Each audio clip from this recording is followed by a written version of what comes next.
నమస్తే ఫ్రెండ్స్, నేను మీ రామలక్ష్మి. వెల్కమ్ టు రామలక్ష్మి వంటిల్లు. చూస్తుంటేనే నోరూరేలా అప్పటికప్పుడు చేసుకుని తినేయాలి అనిపించేలా రుచికరమైన వంటలను చేసి చూపిస్తానండి. ఛానల్ని సబ్స్క్రైబ్ చేసుకుని పక్కనే ఉన్న గంట సింబల్ని టచ్ చేశారంటే నేను రెసిపీ పోస్ట్ చేసిన వెంటనే కూడా మీ ఫోన్కి నోటిఫికేషన్ వస్తుంది.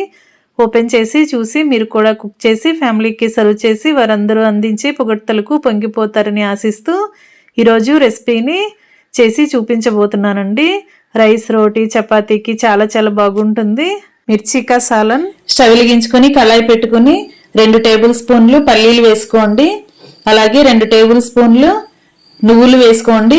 ఒక అరకప్పు సన్నగా కట్ చేసుకున్న ఆనియన్ ముక్కలు వేసుకోండి. వీటిని బాగా డ్రై రోస్ట్ చేసుకుందాం.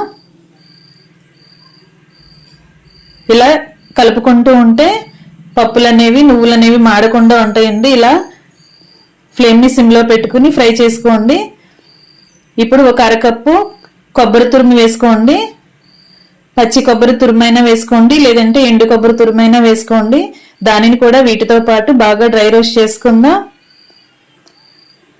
ఇలా కొంతసేపు ఫ్రై చేసిన తర్వాత చల్లారి పెట్టుకుని మిక్సీ జార్లో వేసుకుని గ్రైండ్ చేసుకోండి. గ్రేవీ మాత్రం బాగా మెత్తగా నలగాలండి. ఇదంతా కూడా ఇలా మెత్తగా గ్రైండ్ చేసుకున్న పేస్ట్ని పక్కన పెట్టుకుందాం. ఇప్పుడు కుకింగ్ స్టార్ట్ చేద్దాం. స్టవ్ వెలిగించుకుని కళాయి పెట్టుకుని 2 టేబుల్ స్పూన్లు ఆయిల్ వేసుకోండి. ఆయిల్ కాగిన తర్వాత 1 టేబుల్ స్పూన్ జీలకర్ర, 1/2 టేబుల్ స్పూన్ మెంతులు వేసుకోండి.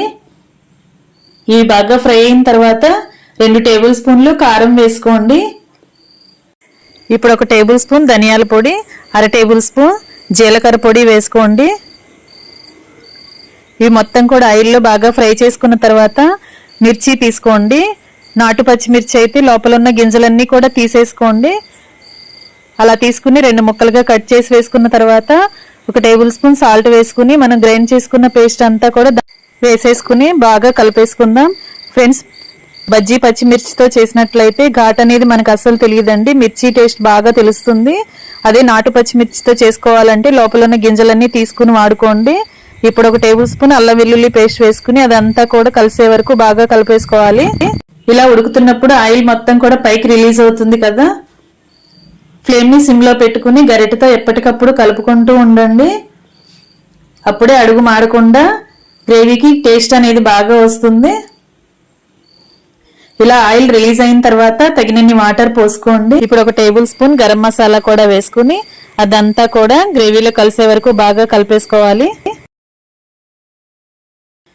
ఇలా ఒకసారి మొత్తం కలుపుకున్న తర్వాత మూత పెట్టుకుని గ్రేవీ చిక్కపడేంత వరకు ఉడికించుకుందాం.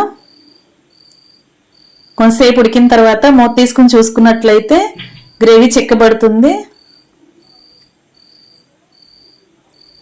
ఇప్పుడు 2 టేబుల్ స్పూన్లు చింతపండు పులుసు వేసుకోండి.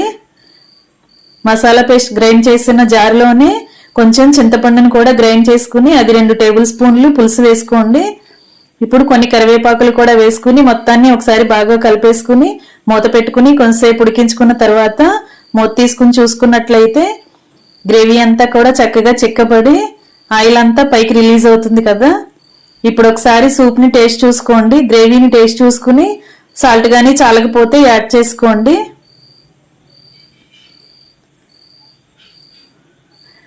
ఫ్రెండ్స్, నా ఛానల్ని ఫస్ట్ టైం వాచ్ చేసిన వారైతే సబ్స్క్రైబ్ చేసుకుని పక్కనే ఉన్న బెల్ ఐకాన్ని కూడా యాక్టివేట్ చేయండి. నేను పెట్టబోయే రెసిపీస్ అన్నీ కూడా మీ ఫోన్కి నోటిఫికేషన్కి వస్తాయి.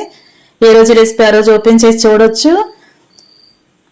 మీరు నాటు పచ్చిమిర్చి వాడాలి అనుకుంటే లోపల గింజలన్నీ తీసేసుకుని కర్రీలో యూజ్ చేసుకోండి. లేదంటే బజ్జీ వేసుకునే పచ్చిమిర్చితో కూడా ఈ గ్రేవీని ప్రిపేర్ చేసుకోవచ్చండి.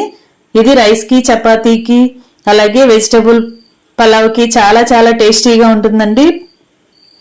ఖచ్చితంగా ట్రై చేసి చూడండి. అలాగే జీరా రైస్ కానీ బిర్యానీలకి కానీ చాలా బాగుంటుంది. ఇంకా రెడీ అయిపోయింది. స్టవ్ ఆఫ్ చేసేసుకుని సర్వింగ్ ప్లేట్లోకి సర్వ్ చేసుకోవటమే. ఎంతో టేస్టీగా ఉండే మిర్చి కా సాలన్ రెడీ అయిపోయింది. మీ అందరికీ కూడా నచ్చుతుందండి. ఒకసారి ట్రై చేసి చూడండి. Thanks for watching. నేను మీ రామలక్ష్మి.